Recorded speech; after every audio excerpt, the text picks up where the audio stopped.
people tell stories to make themselves feel good. And there's nothing wrong with that, so long as you are clear about what you are doing.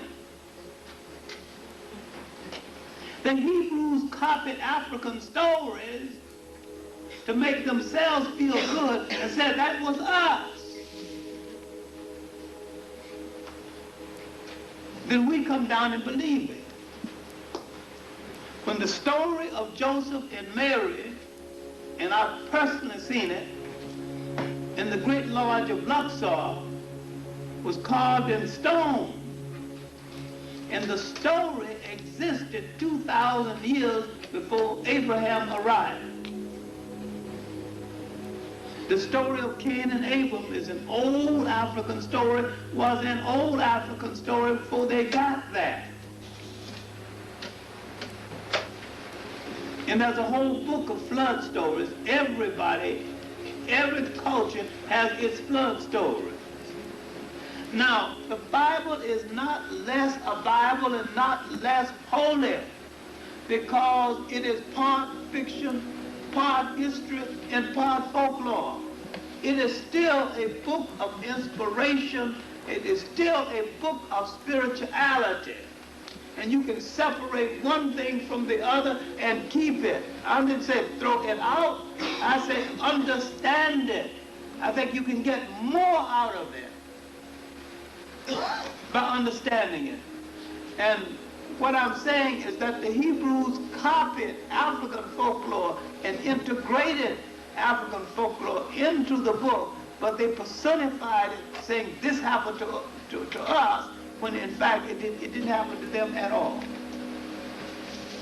They merely said it happened to them. All right, now,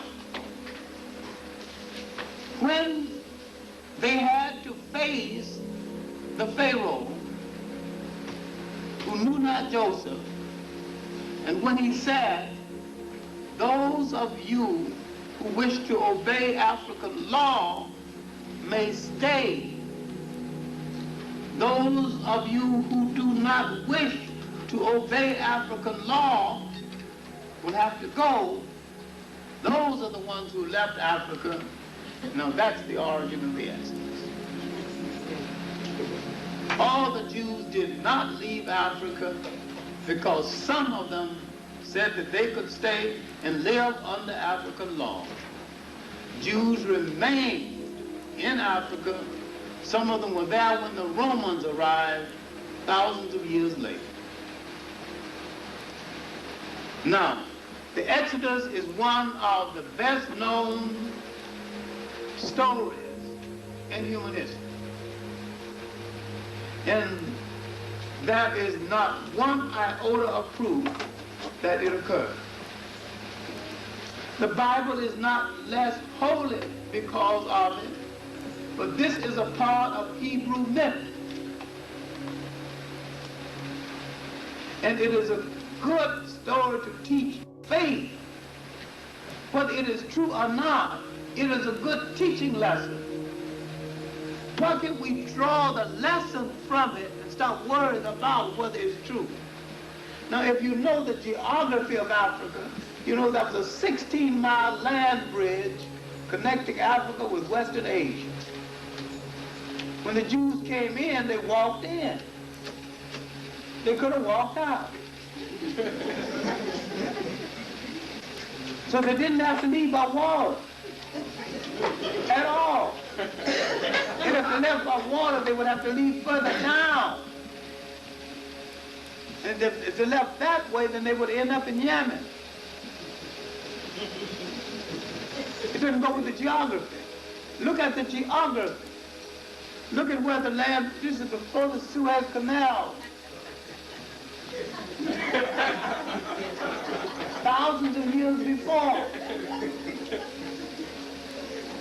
Look, the Christian story is one of the most beautiful stories in the history of the world, but you have to separate one thing from the other and keep the story. Don't throw out the story because it is mixed with a whole lot of things that are questionable. You can enhance the story by understanding it and understanding to what extent the story is embellished by folklore. All right, now, 70 people came in. 70 Hebrews came in. 600,000 goes out and still leaves some. Would 70 people create that many people, even if they spend all time creating people?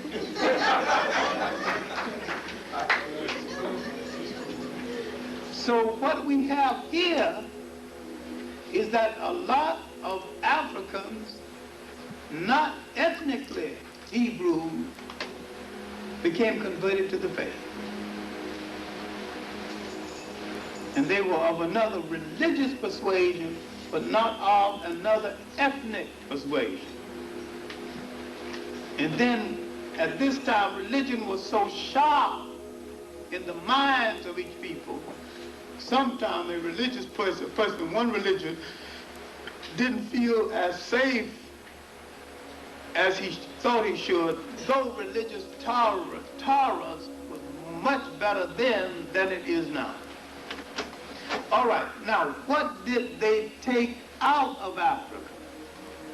They came into Africa without a clear language, without a clear religion, and without a clear culture. When they left, they had all three.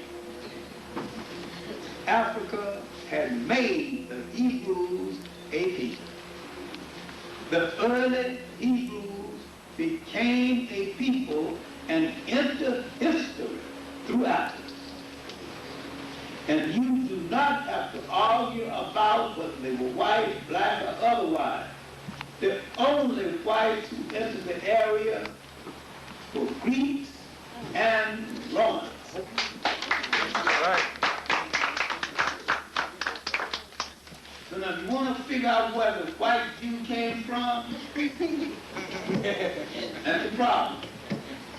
The European white Hebrew is nothing but a European belatedly converted to the faith. In the 12th century AD, there was arguments in Europe because the Africans and the Arabs were controlling Spain and the Mediterranean. There was arguments for whose fight you're going to join, the Arabs or the Christians. And there was a group of people who didn't want to join either one of them. They sought an alternative, and they chose Judaism. So the Caucasian Jew is just a European who chose Judaism. And he has no ethnic relationship to the biblical Jew at all.